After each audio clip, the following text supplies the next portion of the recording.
सरवरा शाह करीमा दस्तगीरा अशरफा। अल्हम्दुलिल्लाहि रब्बिल आलमीन वल आक़िबतु लिल मुत्तक़ीन वस्सलातु वस्सलामु अला सय्यिदिल अंबियाइ वल मुरसलीन व अला आलिहि व अस्हाबिहि तय्यिबीन अत्ताहिरीन अम्मा बाद। फ़अऊज़ु बिल्लाहि मिनश शैतानिर रजीम। बिस्मिल्लाहिर रहमानिर रहीम। फ़ख़लफ़ मिन बअदिहिम ख़ल्फ़ुन अज़ाउस्सलाह वत्तबउश्शहवात फ़सौफ़ यल्क़ौना ग़य्या। सदक़ल्लाहुल अज़ीम। काबिल क़द्र उलमाए ज़वील एहतराम, हाज़िरीन व हाज़िरात व नाज़िरीन, अस्सलामु अलैकुम व रहमतुल्लाहि व बरकातुहू। वालेकुम अस्सलाम व रहमतुल्लाहि व बरकातुहू। मेरे प्यारे आका सल्लल्लाहु ताला अलैहि वसल्लम के प्यारे दीवानों, जिस आये करीमा की तिलावत का मैंने शर्फ हासिल किया, उससे मुताल्लिक़ कुछ मारूज़ात पेश करने से पहले आकाए करीम रऊफ़ुर रहीम अलैहि तहिय्यतु व तस्लीम की बारगाह बेकस पनाह में जिस तरीक़े से मैं पढ़ाऊँ, अक़ीदत व मोहब्बत में डूब कर उसी तरीक़े से दुरूद व सलाम का नजराना पेश करें। अस्सलातु वस्सलामु अलैका या रसूल अल्लाह। अस्सलातु वस्सलामु अलैका या रसूल अल्लाह। अस्सलातु वस्सलामु अलैका या हबीब अल्लाह। अस्सलातु वस्सलामु अलैका या हबीब अल्लाह। अस्सलातु वस्सलामु अलैका या नबी अल्लाह। अस्सलातु वस्सलामु अलैका या नबी अल्लाह। अस्सलातु वस्सलामु अलैका या नूर अल्लाह। अस्सलातु वस्सलामु अलैका या नूर अल्लाह। व अला आलिका व अस्हाबिका या हबीब अल्लाह। व अला आलिका व अस्हाबिका या हबीब अल्लाह। सल्लल्लाहु ताला अलैहि वसल्लम। सल्लल्लाहु ताला अलैहि वसल्लम। मेरे प्यारे आका सल्लल्लाहु ताला अलैहि वसल्लम के प्यारे दीवानों, कन्नौज की सरजमीन पर दूसरी मर्तबा मुझे हाज़री की सआदत नसीब हो रही है। पहली बार उस ज़ाते वाला मर्तबत की दावत पर मैं यहाँ पर हाजिर हुआ था,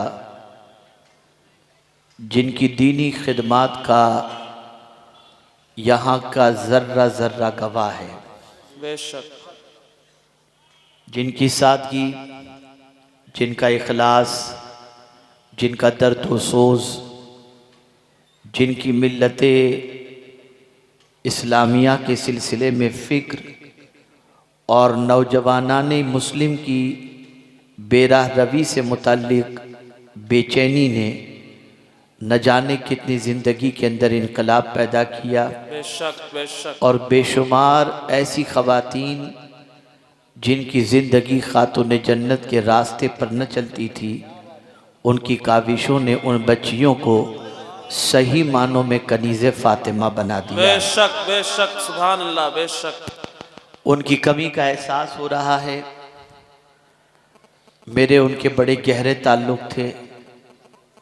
ये बात अपनी जगह मुसल्लम है कि मुलाकातें कम थीं, लेकिन फ़िक्र बहुत करीब थी। बेशक बेशक। जिस्म से दूरी ज़रूर थी, लेकिन अफ़कार व नज़रियात और मिल्लत के दर्द के सिलसिले में यकसानियत थी। जो फ़िक्र लेकर सुन्नी दावत इस्लामी दुनिया में काम कर रही है, उसी फ़िक्र के वो भी हामिल थे और उन्होंने भी अपनी बिसात भर वो काम किया है जिस काम को दुनिया फरामोश कभी कर नहीं सकती। मेरे प्यारे आका सल्लल्लाहु अलैहि वसल्लम के प्यारे दीवानों, मैं यहाँ देख रहा हूँ नौजवानों की एक बड़ी तादाद मौजूद है जिनमें उछल कूद की आदत है। तवज्जो चाहूँगा। जी। खेलना, कूदना, नाचना, शोर मचाना, भागना, ये सब सारी चीजें। मैं जब यहाँ पर हाजिर हो रहा था तो रास्ते पर बच्चों ने मेरा इस्तकबाल किया, नारे लगाए, फूल मुझ पर फेंके। जब कयामगाह पर मेरी गाड़ी रुकी तब तक वो नौजवान मेरी गाड़ी के पीछे पीछे दौड़ रहे थे। गाड़ी रुकी, जब मैं गाड़ी से बाहर निकला तो मैंने उन बच्चों से एक ही सवाल किया था, बच्चों सच बताओ तुम में से किसने मगरिब की नमाज अदा की है? और फिर मैंने उनको समझाया, किसी की भी गाड़ी के पीछे चाहे कितना दौड़ लो, कोई फायदा नहीं हो सकता नमाज कज़ा करके। क्या बात है। मेरे बच्चों, जरा अपना फ्यूचर सोचो, अपना मुस्तकबिल सोचो। आने वाली जिंदगी में तुमसे चलने वाली नस्लों के बारे में सोचो। आज तुम क्या हो, तुम्हारी नस्लें कैसी हों, उसके बारे में तुम्हें फिक्र करना ये बेपनाह जरूरी है। आज दुनिया हमें बता रही है कि हम क्या हैं। मुझे मौजू दिया गया है नमाज के सिलसिले में बोलने पर, तो मैं उसी के हवाले से अर्ज करना चाहूंगा। क्या वजह है कि कल तक जिनकी तरक्की का सूरज कभी गुरूब नहीं होता था, आज उस कौम की तरक्की के लिए, उसके सूरज की किरणों के लिए भी इंसान तरस रहा है। जहां देखो हमारी तबाही, जहां देखो हमारी रुसवाई, जहां देखो हमारे लिए सिवाय कफे अफसोस मलने की और कोई चीज नजर नहीं आती। आखिर क्यों, क्या वजह है? मैं एक बात उन बच्चों के हवाले करना चाहूंगा जो मुमकिन है कि इस शहर से बाहर निकलकर दो रोटी के लिए कहीं काम करते हों, बीवी बच्चों को छोड़कर काम करते हों, माँ बाप को छोड़कर कहीं बाल मजदूरी के शिकार होते हों, लेकिन ज़माने के अंदर तब्दीलियों के साथ साथ शहर की होटल में काम करने वाले ऐसे गरीब बच्चों की सोच भी अब बदल रही है। मैं आपको बताऊं, बंगाल की सरजमीन पर एक जलसे में मैं शरीक हुआ। स्टेज पर पहुंचने से पहले, बल्कि क़यामगाह पर पहुंचने से पहले, उस इलाके के मुफ्ती साहब जिन्होंने मुझे दावत दी थी, उन्होंने मुझे एक इमारत दिखाई और फरमाया ये इमारत मीडियम इंग्लिश स्कूल की है और हजरत क़यामगाह पर चले, इसकी तफसील मैं आपको बताता हूँ। मैंने कहा ठीक है। पहुंचे, उन्होंने कहा कि जिस कमेटी ने आज ये जलसा मुनक्किद किया है, इस कमेटी के तकरीबन 200 के करीब मेंबरान हैं। 5-7 को छोड़कर ज्यादातर इस कमेटी के मेंबरान बड़े शहरों की होटल के अंदर बर्तन साफ करते हैं, लेकिन उन्होंने पैसा जमा किया। बड़े बाप के बच्चों को होटल में खाते आते देखकर उनके दिल में भी ये जज्बा पैदा हुआ कि हमारी आने वाली नस्लें जो काम हम कर रहे हैं वो काम न करे, उसके लिए ज़रूरत है कि उन्हें इल्म से आरास्ता किया जाए। वो बर्तन साफ करने वाले बच्चों ने मिलकर पैसा जमा किया और हजरत ये इमारत जो नज़र आ रही है ना, ये उन बर्तन साफ करने वाले बच्चों की कमाई की इमारत है। अल्लाह अकबर, अल्लाह अकबर, वाह क्या बात है, वाह। आप भी बच्चे उछल कूद के लिए नहीं, मस्ती और मजाक के लिए नहीं, खेल कूद के लिए नहीं, गुटखा, तंबाकू, सिगरेट, गंदी पिक्चर है, इसके लिए नहीं। आपकी जिंदगी बड़ी कीमती है, आपका लम्हा लम्हा बड़ा कीमती है। मुझे याद है कि जिस वक्त पहली मर्तबा मैं कन्नौज आ रहा था, मेरे साथ सैयद अमीनुल कादरी साहब भी थे। रास्ते में हम बिलग्राम शरीफ होते हुए आए और मुझे याद है कि वहां पर मैंने एक तुगरा आवेजा देखा, जिस तुगरे पर एक तहरीर थी जो सुल्तान सलाहुद्दीन अय्यूबी की थी। एक कौल लिखा हुआ था जो सुल्तान सलाहुद्दीन अय्यूबी का था। क्या लिखा हुआ था? उनका कौल लिखा हुआ था, किसी कौम को तबाह करना हो तो एटम बम की ज़रूरत नहीं, उस कौम के नौजवान को अय्याश बना दो, वो कौम खुद ब खुद तबाह हो जाएगी। अल्लाह अकबर। जवानों, अपनी जवानी के बारे में गौर करो, तुम देखते क्या हो? तुम अपनी रातों के बारे में जायजा लो कि रातें गुजारते किन चीजों के अंदर हो। तुम अपने दिन के बारे में सोचो कि तुम दिन किन कामों के अंदर गुजार रहे हो। अजान की आवाज आने के बाद तुम्हारे वजूद में सजदे की तड़प पैदा हो रही है या नहीं, जरा तुम उसके बारे में गौर करो। तुम्हारी अहमियत, तुम्हारी अजमत और तुम्हारा मकाम तुम नहीं जानते, पैगंबर रहमत सल्लल्लाहु अलैहि वसल्लम बता रहे हैं। आकाए करीम सल्लल्लाहु अलैहि वसल्लम ने सहाबा से फरमाया, मेरे सहाबियों, जवानों की कद्र करो, इसलिए कि मैंने जब इस्लाम लोगों के सामने पेश किया तो बूढ़ों ने इस्लाम ठुकरा दिया था, लेकिन नौजवानों ने इस्लाम कबूल किया है। हाय हाय, वाह, क्या बात है, वाह वाह। जिस कौम का नौजवान बेदार हो जाए, उस कौम की तकदीर बदल जाती है। किसी कौम की कामयाबी और कामरानी के लिए जरूरी नहीं कि उसकी फैक्ट्रीज कितनी हैं, उस कौम के पास सरमाया कितना है। कौम की कामयाबी इस बात पर है कि उस कौम का जवान किस रास्ते का मुसाफिर है, क्या कर रहा है, उसकी सोच क्या है, उसकी फिक्र क्या है। हमने कभी जानने की कोशिश नहीं की कि हम ये जवाल पजीर हुए क्यों। हमने कभी जानने की कोशिश नहीं की कि तबाही ने हमारे दरवाजे पर दस्तक क्यों दी। हमने कभी जानने की कोशिश नहीं की कि बर्बादी के रास्ते पर हम चल कैसे पड़े। हमने कभी ये जानने की कोशिश नहीं की कि हमारी जिंदगी से सुकून क्यों छीन लिया गया। हमने कभी ये जानने की कोशिश नहीं की कि चटाई पर बैठकर पूरी दुनिया की आंखों में आंख डालकर बात करने वाला मुसलमान आज बिल्कुल चूहे और बिल्ली की तरह क्यों खिसका हुआ नजर आ रहा है। वजह सबसे बड़ी ये है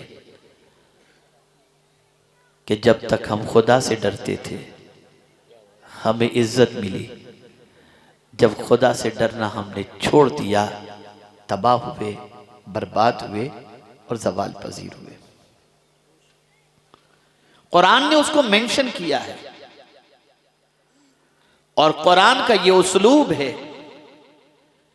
कि कयामत के बड़े अजाब के तस्करे से इंसान को दुनिया के अजाब के हवाले से उसकी तफहीम की जाती है, उसको बावर कराया जाता है।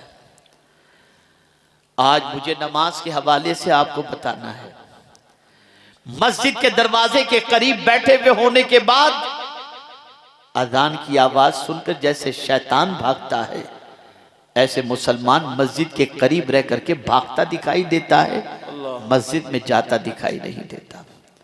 मैं बड़ी माजरत के साथ कहता हूं और खास तौर पर मिशन हुजूर बहरुल इरफान लेकर चलने वाले उलमा और नौजवानों से गुजारिश करूंगा कि मेरा अपना तजजिया है कि यूपी के तकरीबन इलाकों की मस्जिदों के अंदर आपको नौजवान नमाजी नजर नहीं आएंगे, ज्यादातर बूढ़े नमाजी नजर आएंगे, इल्ला माशाअल्लाह। तहरीक चलाने की जरूरत है, मस्जिद से करीब करने की जरूरत है, अल्लाह से करीब करने की जरूरत है। कौन नहीं जानता कि जब हजरत अमीर मुआविया रदी अल्लाह तआला अन्हु से इमाम हुसैन के बारे में पूछा गया था कि मदीने में जाकर तलाश करना हो कि हुसैन कौन है तो कैसे पहचाने, तो हज़रत अमीर मुआविया ने जवाब दिया था, जब तुम मस्जिद नबवी शरीफ में जाओ और देखो कि कोई नौजवान अल्लाह के जिक्र में मसरूफ़ है और पेशानी से नूर छलक रहा है, तो समझ जाना ये कोई और नहीं, नबी का नवासा हुसैन। क्या बात है, वाह वाह, अल्लाह अकबर। ये आइडेंटिटी थी, सुभान अल्लाह, सुभान ये पहचान थी, ये शनाख्त थी। और आज मस्जिद से भागने वाला मुसलमान नजर आता है, मस्जिद की जूतियों को चोरी करने वाला मुसलमान नजर आता है। अल्लाह। अफसोस की बात है कि मस्जिद के लोटे को भी जंजीर से बांध के रखना पड़ता है कि कोई चोरी करके न ले जाए। ये हमारी आदत। कहां जा रहे हैं? याद रखें, मैं टाइम पास करने वाला मुकर्रिर नहीं हूं।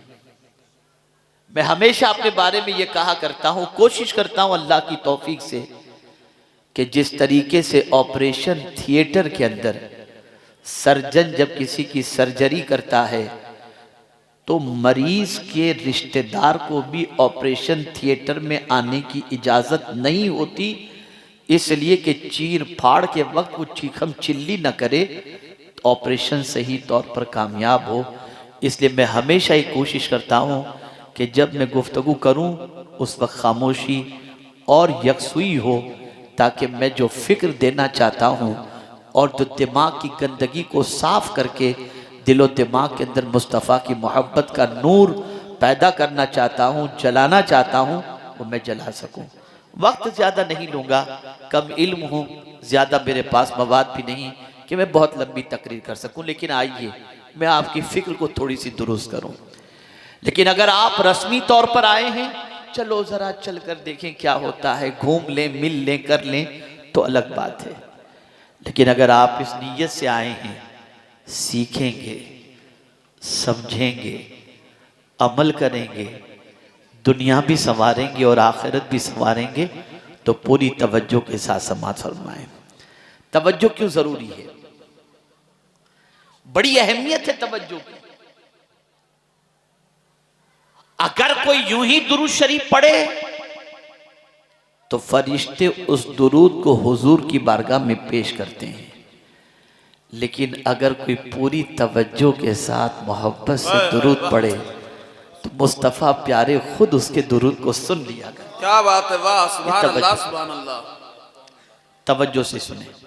मैं मायूस नहीं हूँ, मेरी कौम का एक बच्चा भी अगर बेदार हो गया तो मैं यकीन के साथ कह सकता हूँ कि पूरी बस्ती को संवारने के लिए वो तन्हा काफी हो जाएगा। आइए हम समझते हैं, जिस अमल को हमने बहुत छोटा समझा है, मामूली समझा है, और उसे कोई बड़ा गुनाह हमने नहीं समझा, उस अमल के बारे में कुरान क्या कहता है? फ़ख़लफ़ मिन बअदिहिम ख़ल्फ़ुन अदाउस्सलाह वत्तबउश्शहवात। उनके बाद नाखलफ आए,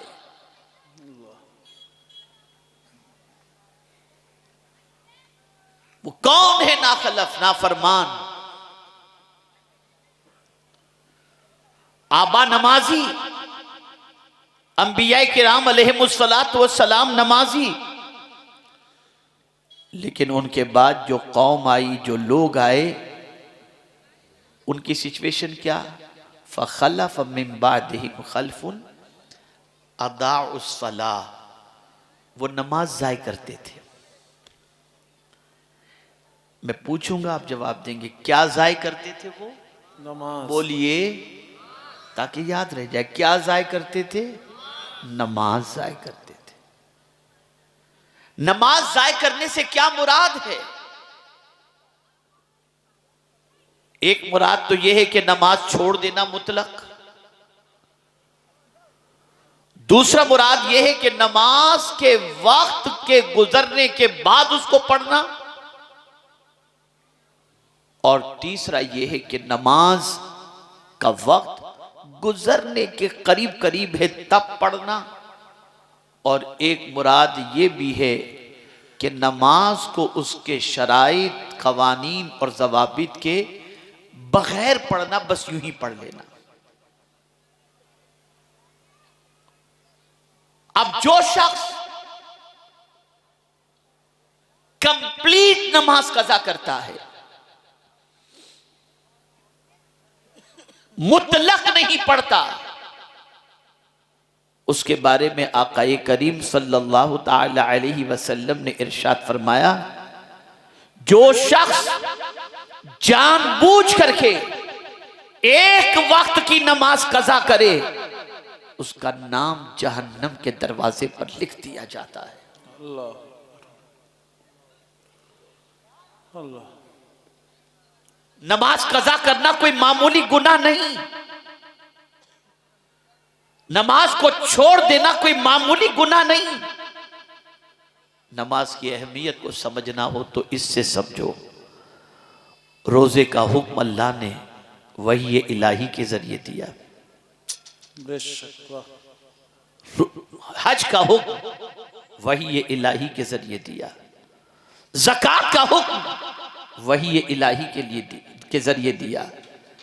लेकिन जब नमाज देनी थी तो अपने करीब अपने महबूब को बुलाया, अपने महबूब की हुजूरी में महबूब को तोहफे नमाज पेश कर दिया। कितनी अहम है ये नमाज कि जिसको परवरदिगार जल्ल जलालहू को देना था तो अपने महबूब सल्लल्लाहु अलैहि वसल्लम को अपनी बारगाह में बुलाकर इज्जत व इनाम व इकराम के साथ अपने महबूब की उम्मत के लिए ये तोहफा अता फरमाया। सुभान अल्लाह, सुभान अल्लाह, क्या बात है वाह। आप जरा सोचो, मिनिस्टर से करीब होना है, हीरो हीरोइन से करीब होना है, सरमाएदार से करीब होना है। सबसे करीब होना आसान नहीं, चापलूसी करनी पड़ती है, पैसा देना पड़ता है, माल हो तो कुर्बत मिलती है। लेकिन मेरे रब से बड़ा कोई भी नहीं, उसने सबको करीब होने के लिए एक ही नुस्खा अता फरमाया, मेरे बंदे तू मेरी बारगाह में सद्दा रेज हो जा, तुझे मेरे कुर्ब की दौलत में अता कर दूंगा। क्या बात है वाह। तुम सबसे करीब होना चाहते हो, अल्लाह से करीब होना नहीं चाहते। जिसने तुम्हें पैदा किया, जिसके कब्जे कुदरत में तुम्हारी जिंदगी है, जिसके इख्तियार में, जिसके कब्जे के अंदर इज्जत व जिल्लत है, जिसके कब्जे के अंदर रिस्क है, जो मुईज़ भी है, मुज़िल भी है, मोही भी है, मुमीत भी है, रज़्ज़ाक़ भी है, क़हार भी है, गफ़्फ़ार भी है, उसके करीब होने की तमन्ना नहीं। अरे खुदा के बंदो, कड़कों से करीब होकर क्या मिलेगा? करीब होना हो तो उस रब के सबसे करीब हो जाओ जिसके पास सारी चीजों के खजाने मौजूद हैं।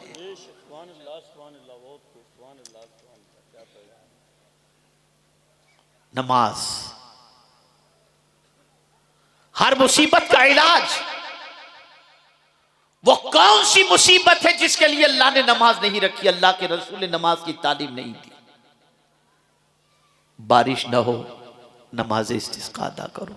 क्या बात है वाह। इंतकाल हो जाए, नमाज जनाजा अदा करो। गुनाह हो जाए, सलातुल तौबा अदा करो। कोई हाजत है, सलातुल हाजत पढ़ो। सूरज ग्रहण है, नमाज अदा करो। वो कौन सी चीज है जिसके लिए नमाज नहीं रखी गई? अरे हद तो ये है कि खुशी में भी नमाज, गम में भी नमाज। ईद का दिन, खुशी का दिन, नमाज पढ़ो। मौत किसी की हो गई, गम का मामला, नमाज पढ़ो। आकाए करीम सल्लल्लाहु अलैहि वसल्लम की तबीयत के अंदर जब कभी उम्मत की वजह से इज़्तिराब और बेकरारी होती तो आका हजरत बिलाल से फरमाते, अरेहना या बिलाल, ऐ बिलाल मुझे राहत पहुंचाओ। तो हजरत बिलाल अजान कहते, हुजूर नमाज पढ़ते आका को राहत मिल जाया करती थी। क्या बात है वाह। नमाज। सुभान अल्लाह, सुभान। ऐ रसूल आज़म सल्लल्लाहु ताला अलैहि वसल्लम के दीवानों, नमाज जाय करना कोई छोटा गुनाह नहीं है। अगर आज कोई दीन के खिलाफ बोले तो आपका खून खोलने लगता है, मिजाज में शिद्दत पैदा हो जाती है। लेकिन कभी आपने सोचा कि आप दिन में कितनी मर्तबा दीन इस्लाम को ढाते हो? आकाए करीम सल्लल्लाहु अलैहि वसल्लम ने फरमाया, अस्सलातु इमादुद्दीन, दीन नमाज का सुतून है। जिसने इसे ढा दिया उसने दीन को ढा दिया, जिसने उसे तर्क किया उसने दीन को ढा दिया। नमाज को छोड़ना गोया अपने हाथों से अपने दीन को ढाने के बराबर है।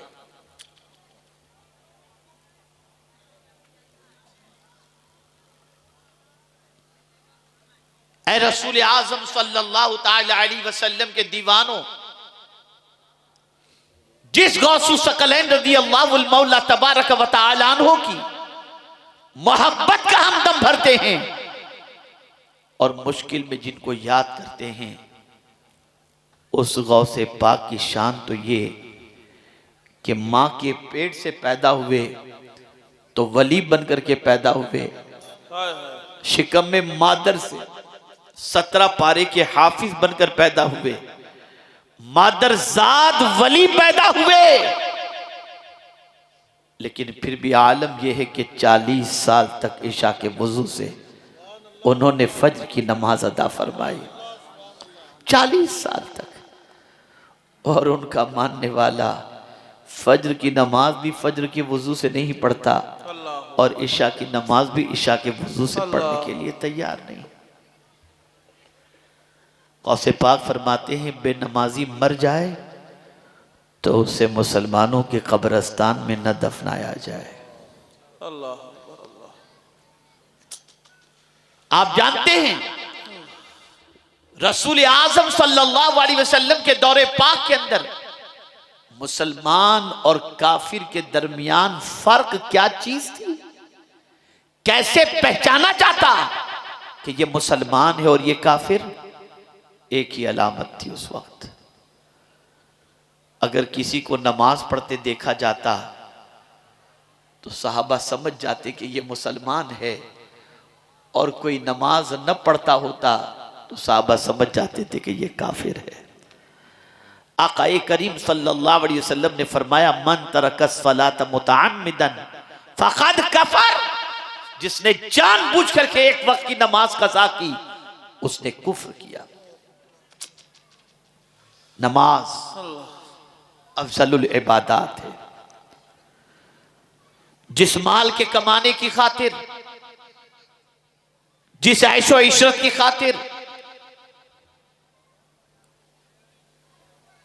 जिन ख्वाहिशात की तकमील की खातिर और जिन दौलत की मोहब्बत की खातिर बंदा नमाज को कज़ा करता है, याद रखें वो मोहब्बत कयामत में काम नहीं आएगी, न वो दौलत कयामत में काम आएगी, न माल काम आएगा कयामत के दिन। सबसे पहले अगर कयामत में किसी चीज का सवाल होगा तो नमाज के बारे में सवाल होगा। रोजे महशर के जाको दास बुवत अव्वली पुरसिश नमाज बुवत। पहला सवाल शेख सादी फरमाते हैं कयामत में नमाज के बारे में होगा।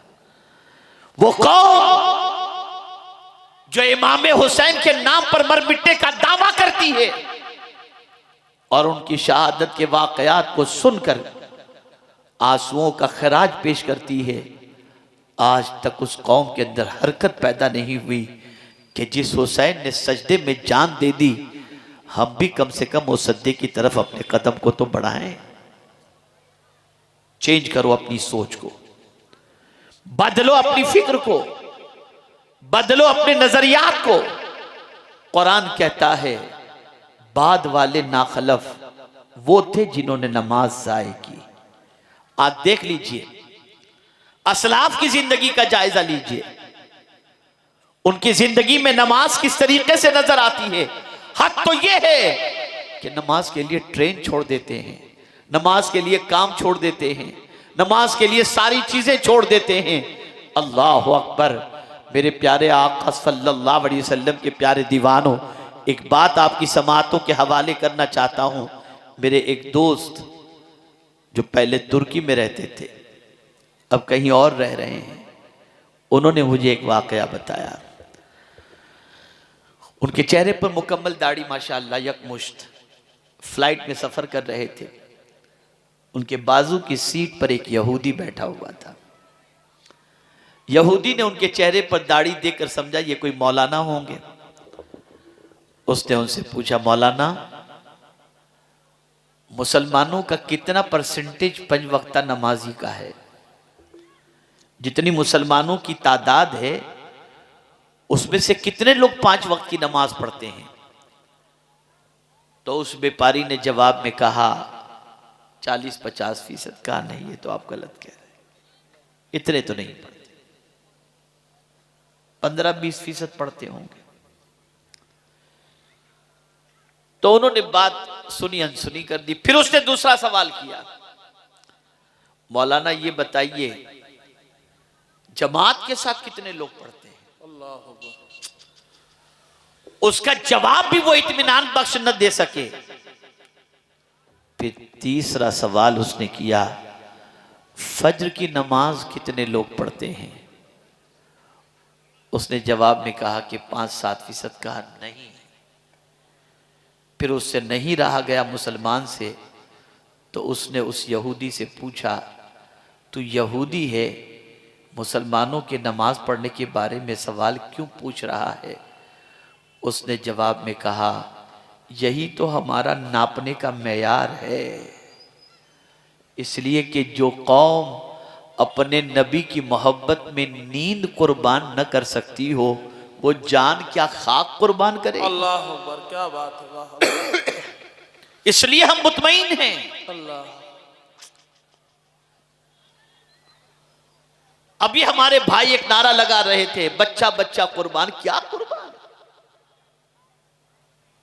कब तक ये लॉलीपॉप चलता रहेगा? कब तक ये जबानी जमा खर्च चलता रहेगा?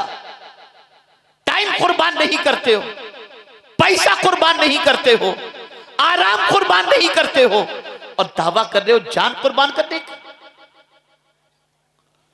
सच्ची बात है बेशक।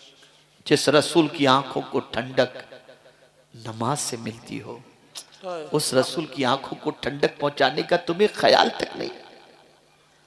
अरे तुम सजदे में जाते हो तो तुम्हारे नबी की आंखों को ठंडक पहुंच जाती है। और ये कैसे मुमकिन है कि उम्मती आका की आंखों को ठंडक पहुंचाए और आका उम्मती के दिल को बेचैन होने दे? ये कैसे हो सकता? मुझे यहां पर एक वाकया याद आ रहा है। एक देहात में एक बुजुर्ग रहते थे। देहात में पानी का एक बंद था जो रोकने के लिए बनाया गया था। इत्तेफाक से वो आधा बंद टूट गया और पानी देहात में आना शुरू हुआ। तो देहात में एक बाबा रहते थे, बुजुर्ग रहते थे। देहात वाले पहुंचे बाबा के पास, हुजूर करम की नजर फरमाएं, बंद अगर टूट गया तो पूरा गांव पानी में डूब जाएगा, सब तबाह हो जाएंगे। आप अल्लाह वाले हैं, चलिए चल करके आप कुछ कीजिए, दुआ कीजिए। बाबा ने कहा कुदाल उठाओ, सब चलो उठाओ। सबने उठाया, कहा चलो चलते हैं बंद की तरफ। गए। जाने के बाद जो बाकी बचा हुआ बंद था ना, वो बाबा उसको तोड़ना शुरू कर दिए। जब उसे तोड़ने लगे तो वो जो लोग गांव के थे उन्होंने देखा तो बाबा को गालियां देकर भाग गए। वो लोग बोले बड़े अजीब आदमी है, तो ये तोड़ देंगे तो पूरा पानी तो अंदर आ जाएगा, पूरा गांव बर्बाद हो जाएगा। अनाप शनाप बकते हुए भाग गए और जाकर अपने घरों की छतों पर बैठ गए। क्या पानी आएगा, अब पानी आएगा, तबाह हो जाएंगे। लेकिन थोड़ी देर के बाद उन्होंने देखा तो पानी दूर जा रहा है, पानी दूर जा रहा है। आने की बजाय दूर जा रहा है। जब उन्होंने देखा तो हैरत में पड़ गए, नीचे उतरे, भागे बाबा के पास। बाबा हमें माफ कर दो, हमें माफ कर दो, लेकिन ये तो बताओ ये पानी दूर क्यों चला गया? आप तो बंद तोड़ने आए थे, दूर कैसे चला गया? तवज्जो चाहूंगा, जिंदगी भर याद रखना। बाबा ने कहा ये राज की बातें तुम नहीं समझ सकोगे। क्या हुजूर समझा दीजिए तो समझ जाएंगे। फरमाया सुनो, मैं बंद को तोड़ने के लिए पहुंचा तो आसमान की तरफ सर उठाकर मैंने अर्ज किया, मौला अगर तूने इरादा कर ही लिया है कि ये बस्ती हलाक हो जाए और डूब जाए, तो जाहिर सी बात है कि तेरी खुशी इसी में है, तो तेरा ये बंदा भी तेरी खुशी में शामिल है। मैं भी बंद तोड़ने में शामिल हो जाता हूं ताकि बस्ती तबाह हो जाए। निदा आती है, मेरे बंदे तू मेरा बंदा होकर मेरी खुशी चाहता है और मैं खालिक होकर तेरी खुशी न चाहूं? जा, अब इस पानी को मैं पीछे फेर देता हूं, अब ये बस्ती को नहीं डुबाएगा। सुभान अल्लाह, सुभान तो गुलाम मुस्तफा की आंखों को ठंडक पहुंचाए, हो ही नहीं सकता कि मुस्तफा उसे बेचैन होने दे। इसीलिए मेरे इमाम में इसको मोहब्बत कहते हैं। उनके निसार कोई कैसे ही रंज में हो, जब याद आ गए हैं सब गम भुला दिए। क्या बात है, वाह वाह। तुमने कभी हुजूर की खुशी का ख्याल कहां किया? हमने कभी आका की आंखों को ठंडक पहुंचाने का ख्याल कहां किया? हम तो सुबह उठते हैं तो हुजूर को तकलीफ पहुंचाते हैं। किस तरह से? नमाज छोड़कर, बुराइयां करके, सुन्नतों से इनहराफ करके, तालीमात नबविया के खिलाफ जिंदगी गुजार कर हम अपने आका सल्लल्लाहु अलैहि वसल्लम को नाराज करते हैं। ऐ रसूल आजम सल्लल्लाहु ताला अलैहि वसल्लम के दीवानों, जब कोई नमाज पढ़ता है ना तो मुस्तफ़ा जाने रहमत सल्लल्लाहु अलैहि वसल्लम की आंखों को ठंडक पहुंचती है, सुकून मिलता है, इत्मीनान मिलता है। आज की माएं सीरियल देखने में इतनी बिजी हो जाती हैं कि नमाजें छोड़ देती हैं।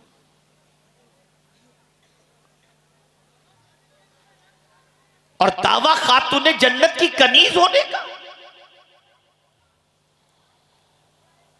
कभी पढ़ी भी हो तुम उनकी सीरत? खातूने जन्नत रदी अल्लाह ताला अन्हा तो एक रात इशा की नमाज पढ़कर नफिल के लिए खड़ी होती हैं और पहले सजदे में जाती हैं। ठंडी की रात पहले सजदे में जाती हैं और फजर की अजान की आवाज आने लग जाती है। एक ही सजदे में पूरी रात गुजर गई। खातून जन्नत सजदे से सर उठाती हैं और एक सर्द आह खींच करके अर्ज करती हैं, ए अल्लाह तूने कितनी छोटी रात बनाई है कि फातिमा जी भरकर तेरा सजदा भी नहीं कर सकती। जरा सोचो, जरा जायजा लो। वो अल्लाह की बंदियां नमाजी थी, वो अल्लाह के बंदे नमाजी थे। उनके बाद के आने वाले नमाज कज़ा करने वाले बन गए, ज़ाय करने वाले बन गए। खबरदार, नमाज किसी हालत में माफ नहीं है। नमाज कज़ा मत करो, नमाज ज़ाय मत करो। आक़ाए करीम सल्लल्लाहु अलैहि वसल्लम ने फरमाया, 3 चीजों में जल्दी करो। नंबर 1, नमाज का वक्त हो जाए तो अदा करने में जल्दी करो। नंबर 2,